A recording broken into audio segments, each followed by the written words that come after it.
अगले कमेंट में आप यहाँ स्क्रीन पर देख सकते हैं, ऐसे मुदीरों के बारे में मेरे ज़बान से सख्त अल्फाज के अलावा कुछ और नहीं निकलता है। अस्सलामु अलैकुम दोस्तों, मैं हूं असलम आलम और आप देख रहे हैं गल्फ एक्सपर्ट। दोस्तों, इस वीडियो में आप लोगों के कुछ कमेंट का रिप्लाई देने वाला हूं। आप में से बहुत सारे लोगों को शिकायत रहती है कि कमेंट का रिप्लाई नहीं मिलता है, तो चलिए इस वीडियो में आप लोगों को कमेंट का रिप्लाई देने वाला हूं, तो वीडियो को लास्ट तक ज़रूर देखें। आज का हम पहला कमेंट लेते हैं।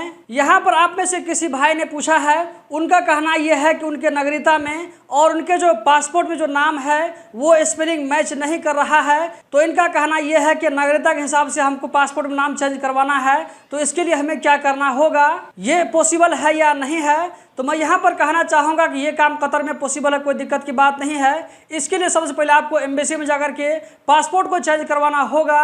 पासपोर्ट में आपका नाम जैसे ही चेंज हो जाएगा तो जवाज़ात में भी वहाँ पर आपका नाम चेंज हो जाएगा। ये कोई बड़ा मसला नहीं है। इसमें आप लोगों को थोड़ा सा टाइम लगेगा, जाना आना पड़ेगा, लेकिन ये काम हो जाएगा। यहाँ पर आप लोगों को ये भी बता दूँ कि आपका जो नाम चेंज होगा तो इसके लिए आपको किसी न्यूज़पेपर में एडवर्टाइजमेंट देना होगा। एडवर्टाइजमेंट देने के बाद में ये काम आपका होगा। आप किसी टाइपिंग सेंटर वाले से बात करें, वहां पर आप लोगों को पूरी जानकारी मिल जाएगी। अगले कमेंट में आप में से किसी भाई ने पूछा है, यहाँ पर आप देख सकते हैं, इस भाई का कहना है कि ये एक बंगाली कंपनी में आया है, तो यहाँ पर आने के बाद में उसका जो मुदीर है वो मुदीर बोल रहा है कि मैं तुम्हारे एग्जिट परमिट को बंद करके रखूंगा। तो उस मुदीर के मुंह से ये बात सुन करके ये भाई परेशान नजर आते हैं। तो मैं यहाँ पर आपको कहना चाहूँगा कि आपको परेशान होने की ज़रूरत नहीं है। आप जब घर जाने लगेंगे उस वक्त अगर आपका एग्जिट परमिट नहीं खोलेगा तो आप लेबर मिनिस्ट्री में कंप्लेन करके इस बात को फाइनल करवा सकते हैं। ये कोई बड़ा मसला नहीं है। आपने यहाँ पर इस बात की वजाहत नहीं की कि वो बंगाली आपसे ऐसा क्यों बोल रहा है कि एग्जिट परमिट बंद करके रखेगा। कतर गवर्नमेंट ने हर कंपनी को ये फैसिलिटी दिया है कि वो कुछ वर्करों का एग्जिट परमिट को रोक करके रख सकती है। तो इस रूल के तहत आपके एग्जिट परमिट को यहाँ पर बंद करके रखा जा सकता है, लेकिन ये हमेशा के लिए नहीं होगा। अगर आप छुट्टी में घर जाना चाहेंगे या ये कि इकामा कैंसिल करके जाएंगे तो उस वक्त इसको एग्जिट परमिट देना ही पड़ेगा। अगर उस वक्त कोई दिक्कत और प्रॉब्लम होता है तो आप लेबर मिनिस्ट्री से हेल्प ले सकते हैं। अगले सवाल में आप में से किसी भाई ने पूछा है, आप यहाँ पर सवाल देख सकते हैं स्क्रीन पर। इसका कहना है कि मेत्रास 2 सस्पेंडेड क्यों आता है ब्रो, जबकि वो पासवर्ड सही डाल रहा है। तो मैं यहाँ पर कहना चाहूँगा कि आप लोगों को यहाँ पर नीचे पर एक नंबर नज़र आ रहा होगा। इस नंबर पर कॉल करने के बाद में आप मेत्रास 2 का जो प्रॉब्लम इसके बारे में आप जानकारी ले सकते हैं। लेकिन उससे पहले मैं आपको ये सजेशन देना चाहूँगा कि आप किसी टाइपिंग सेंटर में जाकर के बात करें, क्योंकि उन लोगों का जो है दिन रात वही काम होता है।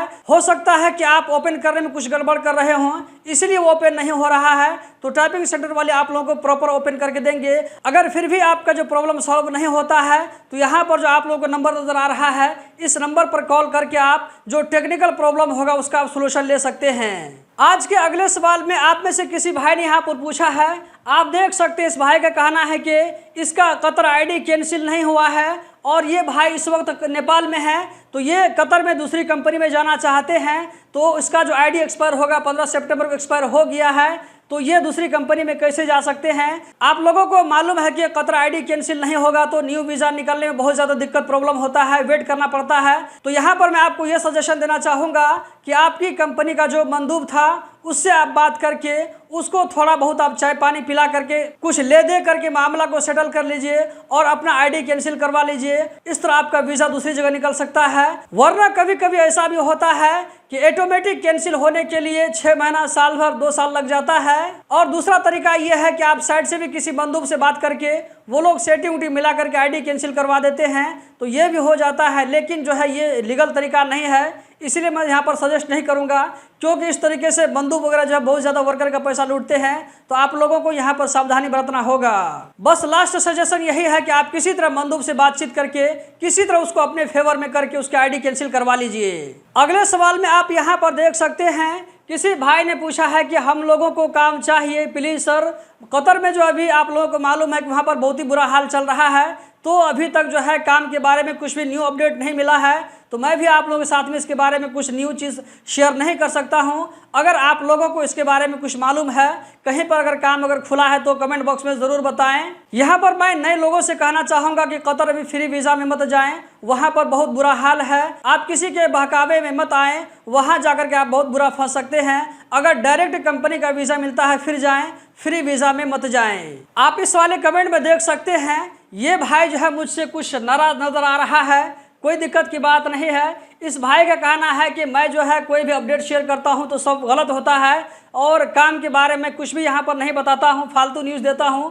तो दोस्तों यहां पर मैं कहना चाहूँगा कि मैं अपने घर से न्यूज़ बना करके कैसे लाऊं, आप लोगों को मैं गलत इन्फॉर्मेशन कैसे शेयर करूं। इससे पहले भी नहीं हुआ है, अभी भी नहीं होगा और नेक्स्ट टाइम भी नहीं होगा। जो मैं न्यूज़पेपर में देखता हूं, जो मुझे मिलता है रेफरेंस के साथ मैं आप लोगों के साथ में शेयर करता हूं। अगर मैं चाहूं तो एक से एक न्यूज़ अपनी तरफ से बना सकता हूं, लेकिन मैंने कभी ऐसा काम नहीं किया है और आइंदा भी नहीं करूंगा।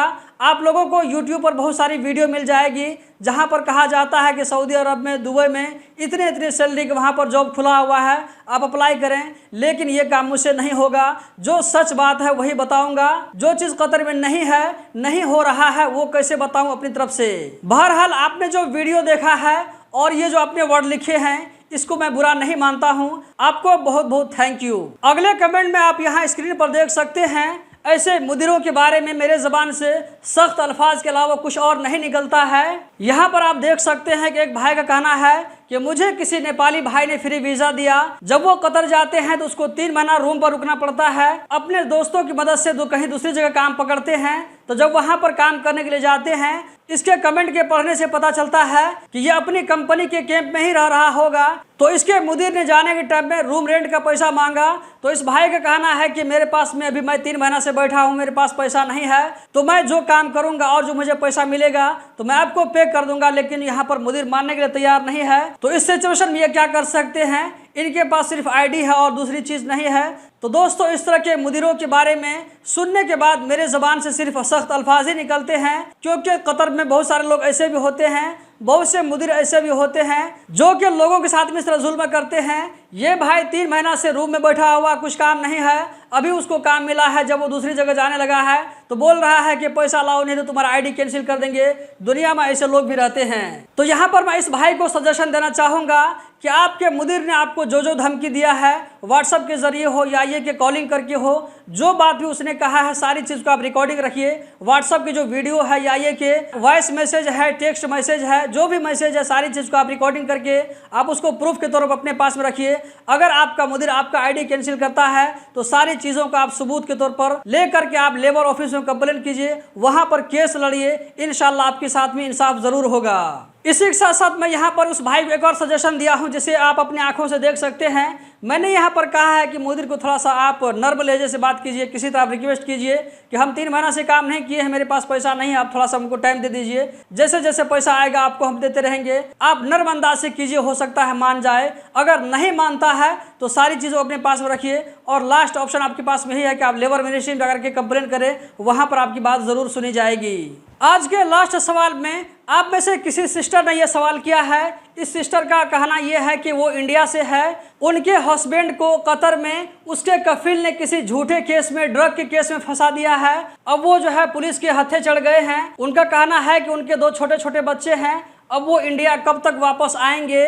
तो सबसे पहली बात जो मैं आपको कहना चाहूँगा वो ये कि यहाँ पर आपको मेरा ईमेल नज़र आ रहा होगा, इस ईमेल पर मुझसे कांटेक्ट कीजिए। आपसे कुछ और भी डिटेल जानकारी लेना है, अगर मुमकिन हुआ तो इसके ऊपर मैं सेपरेट वीडियो बना करके सोशल मीडिया पर आवाज़ उठाने की कोशिश करूँगा। यहाँ पर आपको नाउम्मीद नहीं होना है, बल्कि अपनी तरफ से जो भी कोशिश मुमकिन हो सकती है कोशिश कीजिए। जैसे कि आपने बताया है कि आपके हस्बैंड को कफिल ने ड्रग के झूठे केस में फंसा दिया है, तो वहाँ पर कोर्ट में पेश होने के बाद में देखिए क्या जजमेंट आता है, उसके बाद ही पता चलेगा। यहाँ पर आपने डिटेल के साथ में नहीं बताया है, लेकिन यहाँ पर मैं आपको कहना चाहूँगा कि गल्फ कंट्रीज में ड्रग का जो केस होता है उसको सीरियस लिया जाता है। फिर भी आपको नाउम्मीद नहीं होना है। आपसे कांटेक्ट होने के बाद में, डिटेल जानने के बाद में मैं आपको मशवरा दूंगा कि आपको नेक्स्ट काम क्या करना है। बाकी मैं यहाँ पर व्यूवर से पूछना चाहता हूँ कि अगर आप में से कोई आदमी या ये कि आपका कोई जान पहचान का, आपका कोई रिलेशन का आदमी अगर ड्रग केस वहाँ पर फंसा था तो उसको कितने साल तक वहाँ पर जेल में रहना पड़ा था, कैसे उसको रिहाई मिली, अगर चाहें तो अपना एक्सपीरियंस यहाँ पर आप शेयर कर सकते हैं। दोस्तों इसी के साथ इस वीडियो को एंड करते हैं। इस वीडियो को आगे शेयर करना मत भूलें। बहुत बहुत शुक्रिया।